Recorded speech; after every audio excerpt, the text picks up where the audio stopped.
To get in the mix with Joe Breezy, kicking things up with a mega celebrity sighting. He was spotted, ladies and gentlemen, the one and only Snoop Dogg. Monday night, he made his way to Music City.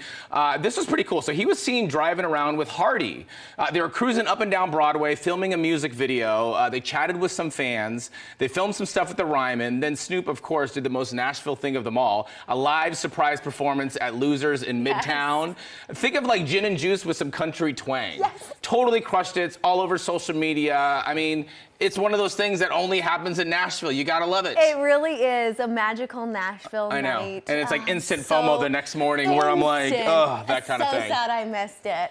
Well, one thing that you might not miss, hopefully tonight, because this is not a drill, we're talking about the one and only Journey. They are in town right now, ladies and gentlemen, and they are ready to play their hearts out at Pinnacle tonight. Yes, one of the most popular American rock and roll bands of all time, literally, in modern music. Think about it. They formed in 1973. Yeah. And they've been firing on all cylinders, right? And gaining new fans along the way. Think about their song, Don't Stop Believin'. Classic. It's still a huge favorite for all generations. Like even kids are singing that at the top of their lungs. The show starts at 8 o'clock, and again, they're at Nashville's newest music venue that everybody's talking about, Pinnacle. So you can hit up their website, box office for all those tickets. I'm sure you've had some fun singing Don't Stop Believin' at the karaoke bars and whatnot. Absolutely. Like, what are some of your other favorite like go-to karaoke songs? Okay, my top karaoke song is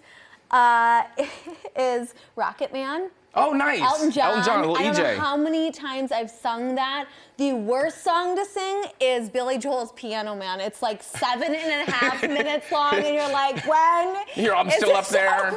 Yes. Like that kind of thing. Absolutely. That is good to know. What about yours? I kind of like hip hop stuff. So I like fun rap songs. I'd say like Vanilla Ice is always fun because everybody can sing along. Snoop Dogg. Gin and Juice. Gin and Juice, Tupac, California Love. Oh, yeah. All the fun Biggie, stuff. Biggie, all the things. Definitely. Speaking of kind of hip hop and R&B, tomorrow night, same venue, totally different vibe, just as awesome. T-Pain is in concert.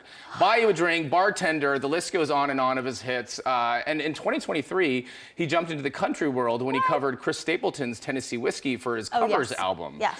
Plus, he loves Nashville. When he was asked about it, he said, "The sounds of the city of Nashville have always been a huge part of my music, so you got to do it up. We got to do it up tonight, or tomorrow night," which is really cool. So there you have it. Just like him. I totally do. T-Pain and I go way back.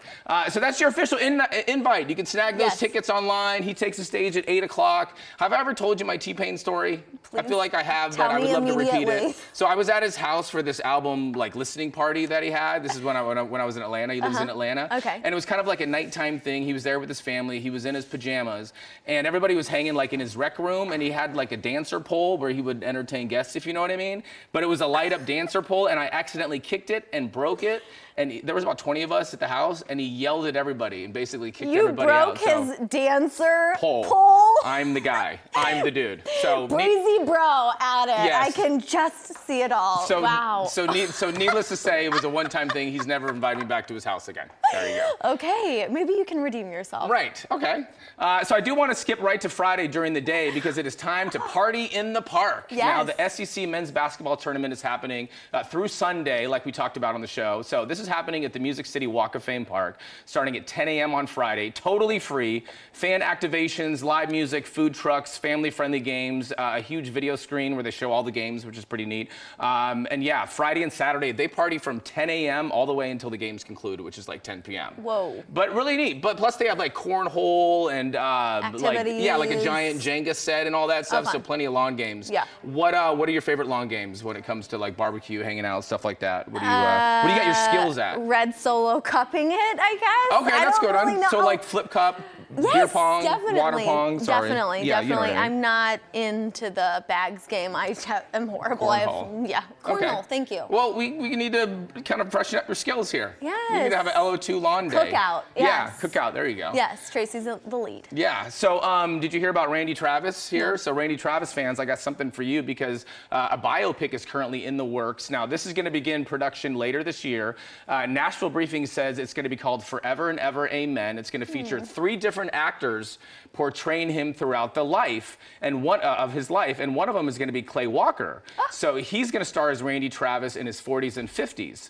Now, this is based on Travis's 2019 book with the same title. The movie has a projected release date of 2026, I believe. So definitely be on the lookout for that. I love biographies and biopics, so I kind of like nerd out and geek out. Have you seen any biopics lately that you kind of fell in love with? You know, I saw the Elizabeth Taylor one. I think it was on like HBO Max, and it was really good. I learned a lot about her. Okay. I felt for her. Right. Yes.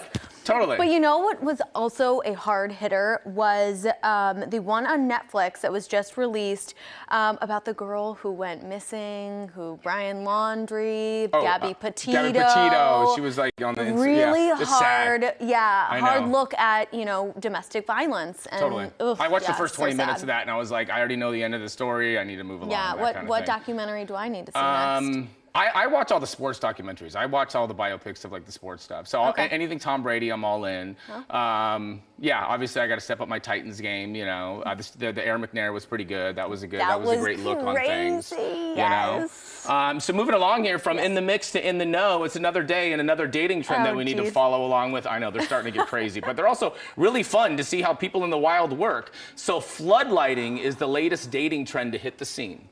So the New York Post says it's basically where people share personal information, like right out the gate, to gain a false sense of trust and empathy early on. They say it's kind of a toxic trend because it creates like a premature sense of like intimacy and all that, but it could be a good thing because then you find out if somebody can like handle that version of you, because we all got some layers to unpack and kind of like peel back the layers of the onions and that kind of thing. I don't know. I feel like I know someone who's done this, who I'm like, if you want to keep someone around, maybe say less. Say less. But you also want to get to know somebody and get right to the point sometimes, you know? I can see both sides of it a little bit. Really, as a guy, would you want a girl to floodlight you? Not right out the gate. Give me some mystery. At least like a few weeks. Very good. That's the guy's perspective. Very good. Okay, well, there you go. Okay, very good. Here's Shelby Mack. Thank you, Joe. Yeah.